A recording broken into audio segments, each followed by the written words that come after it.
Insulin resistance বাড়ায় কোন কোন খাবার?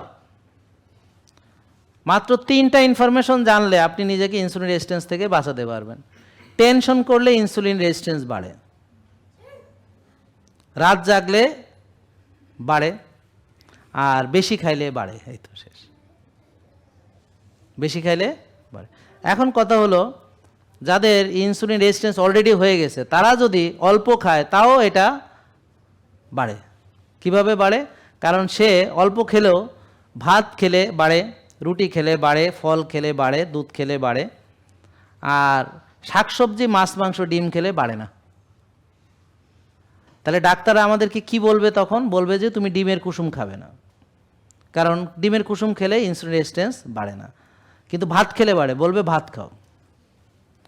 তারপর রুটি খেলে বাড়ে, বলবে রুটি খাও, তবে গরুর মাংস খেয়ে না, কারণ গরুর মাংস খেলে ইনসুলিন রেজিস্ট্যান্স বাড়ে না। আমার কথা বুঝতে পারছেন? দুধ খেলে বাড়ে, বলবে দুধ খাও, আর খাসির মাংস খেলে বাড়ে না, বলবে খাসির মাংস খেও না। বুঝতে পারছেন? বিস্কিট খেলে বাড়ে, তো বিস্কিট খাও, মুড়ি খাও, চিড়া খাও। বইয়ে লেখা আছে, আমি কি দেখে দেখে বলবো নাকি?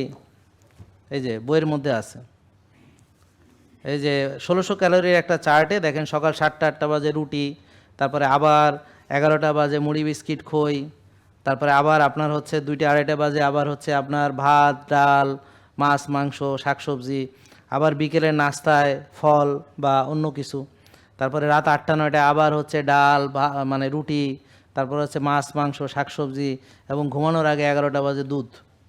তাহলে বারবার খেলে ইনসুলিন রেজিস্ট্যান্স বাড়ে, এই জন্যে ডাক্তাররা বলে তুমি বারবার খাও।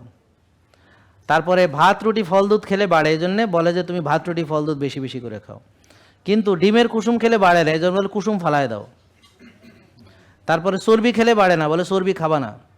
ঘি খেলে বাড়ে না, বলে ঘি খাওয়া যাবে না। তাহলে ডাক্তাররা ঠিক রেজিস্ট্যান্স বাড়ায় যেইসব কারণ সেগুলোকে বলবে করো। যেমন ফ্যাটি লিভারের রুগীকে বলবে চর্বি খাবা না, কিন্তু চর্বি খেলে ফ্যাটি লিভার বাড়ে না। ফ্যাটি লিভার বাড়ে মাছ, মাংস, ডিম, শাক, সবজি এগুলো খেলে বাড়ে না। বাড়ে কি? বাড়ে হচ্ছে ফলমূল। ফলমূল খেলে তো বলবে ফল খাও, কারণ ফল খাবা না। ফল হচ্ছে ফ্রুক্টোজ, সবচেয়ে বেশি ফ্যাটি লিভারের জন্যে পয়জন হলো ফ্রুটস, কারণ ওখানে মধু হলো পয়জন ফ্যাটি লিভারের জন্য। বলে এইটা কেমন কথা বলেন? হ্যাঁ, কারণ fructose, high fructose corn syrup, fructose fatty লিভারের জন্য মেজরিটি দায়ী হলো ফ্রুক্টোজ। তো তাকে ফ্রুক্টোজ খেতে বলবে, কিন্তু নিষেধ করবে তেল খাইতে। আর আমার রোগী যারা ফ্যাটি লিভার থেকে ভালো হয়েছেন, তেল খেয়ে ভালো হয়েছেন। জেকে লাইফস্টাইল লিমিটেড, ওষুধ মুক্ত সুস্থ জীবন।